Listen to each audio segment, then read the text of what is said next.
Fritz Pollard, 1894 to 1986, was a trailblazing African-American athlete, coach, and entrepreneur who broke numerous racial barriers in football and beyond. Fritz Pollard faced numerous challenges as an African-American player and coach in the early 20th century, navigating intense racism and systemic barriers while breaking new ground in professional football.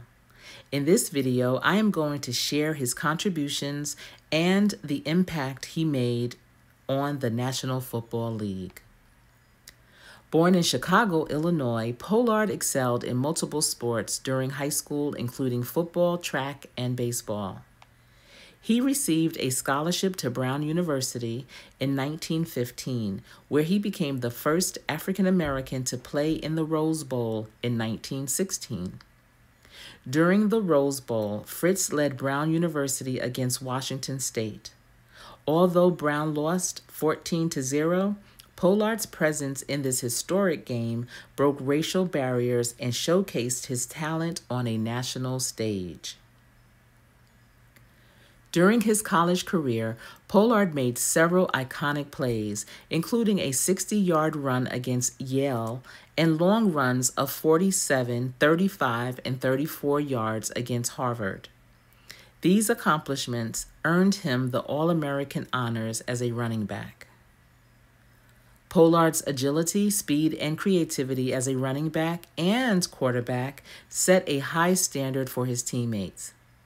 His ability to evade defenders with moves like diving to the ground or flipping onto his back to avoid piling on inspired them to adapt and innovate their own play styles.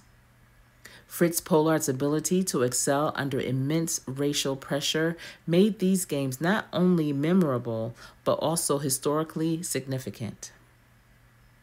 Pollard served in World War I between his college and pro football experience.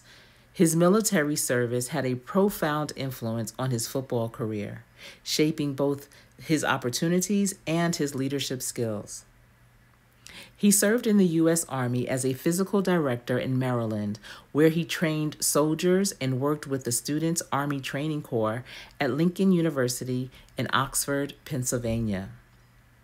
Lincoln University in Pennsylvania is an all-Black institution and the first degree-granting HBCU in America, founded in 1854. Fun fact, Lincoln University is also my alma mater. Hail Lincoln. While at Lincoln, Pollard also coached football and served as the athletic director. His tenure at Lincoln was marked by both success and challenges. He led Lincoln to a perfect 5-0 record in 1918, including victories over Howard University 13-0 and Hampton University 7-0. The team also defeated military squads from Camp Dix 19-0 and Camp Upton 41-0, showcasing their dominance. During the 1919 season, Lincoln went 2-0-1, maintaining a strong performance under Pollard's guidance. Pollard applied advanced strategies he had learned during his playing days at Brown University, which helped elevate the team's competitiveness.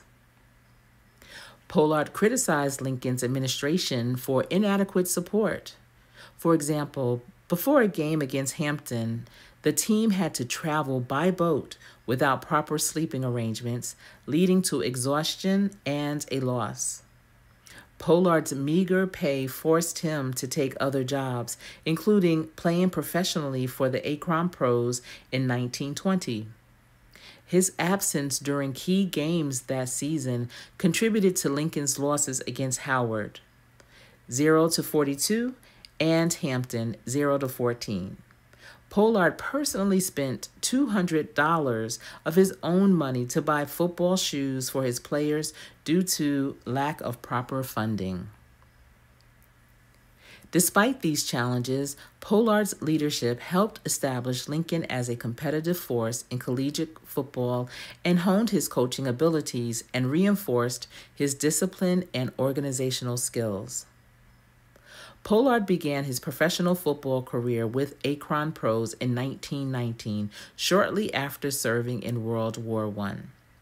In 1920, he helped lead the Akron Pros to the first NFL championship, then the APFA, becoming one of 2 black players in the league's inaugural season. Despite his contribution during this championship game, Pollard was excluded from the team's official trophy ceremony.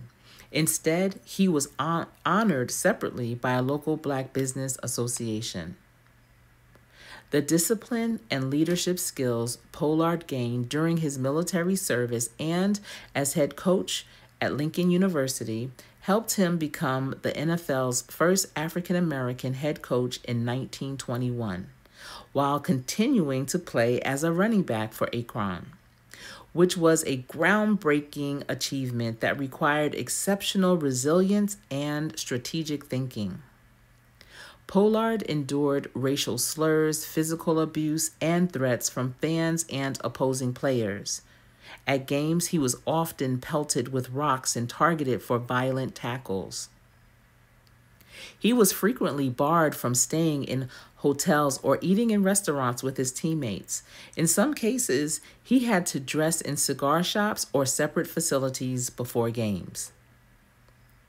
His Army service likely contributed to his resilience and ability to navigate the racial hostility he faced as one of the first black players in professional football. As a star player for the Akron Pros, Pollard helped lead the team to an undefeated 8-0-3 record in the NFL's inaugural season. His elusive running and playmaking were instrumental in securing the league's first championship, 1922 victory over Jim Thorpe's Orang Indians. As a player coach, he introduced advanced formations and strategies, drawing from his collegiate experience at Brown University. These tactics improved team cohesion and performance. Earning respect despite racism, he was initially met with skepticism due to his race, but he quickly earned the respect of his teammates through his exceptional skill. For example, during a scrimmage, he scored 3 consecutive touchdowns after being taunted with racial slurs, prompting even hostile players to acknowledge his talent. Teammates often rallied around him, recognizing that his success reflected positively on the entire team. Pollard's dynamic play style, marked by long runs, quick footwork, and versatility, energized his teams during games. On November 19, 1922, Pollard and teammate Paul Robeson led the Milwaukee Badgers to a 13-0 victory over Jim Thorpe's Orang Indians. Robeson scored both touchdowns, but Pollard's leadership and contributions were key to the win. I'm not going to just skip over who Paul Robeson was. I will be back with his story because it's part of our history too. In 1923, Pollard became the first black quarterback in NFL history while with the Hammond Pros.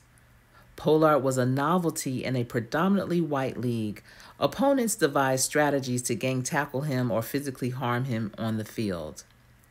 In 1926, due to racial discrimination, Pollard was forced out of the NFL along with other black players.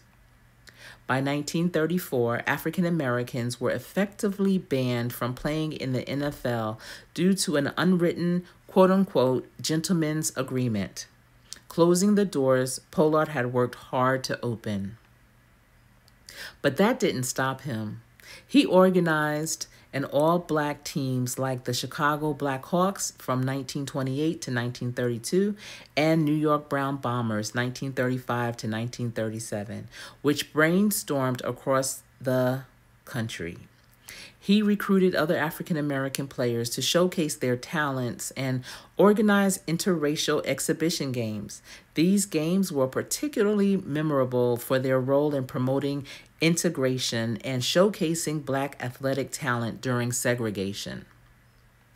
As an entrepreneur, Pollard founded several businesses that included the first Black-owned investment firm, F.D. Pollard and Company. He also had a weekly Black newspaper, the New York Independent News, and a theatrical agency that booked Black performers in white venues. He was inducted into the College Hall of Fame in 1954 as its first African American member. He was inducted into the Pro Football Hall of Fame in 2005 for his groundbreaking contributions to football. Fritz Pollard is recognized for his pioneering role as both a player and coach who defied systemic racism during football's formative years. His legacy extends beyond sports as a symbol of resilience and innovation during an era of profound racial inequality. Fritz Pollard was married twice and had a family, and his first marriage was to Ada Lang in 1914 while he was attending Brown University. The couple had 4 children, one son, Frederick Douglass Pollard Jr., and 3 daughters. Fritz Jr. became an accomplished athlete, winning a bronze medal in the 1936 Olympics and earning All-American honors in football.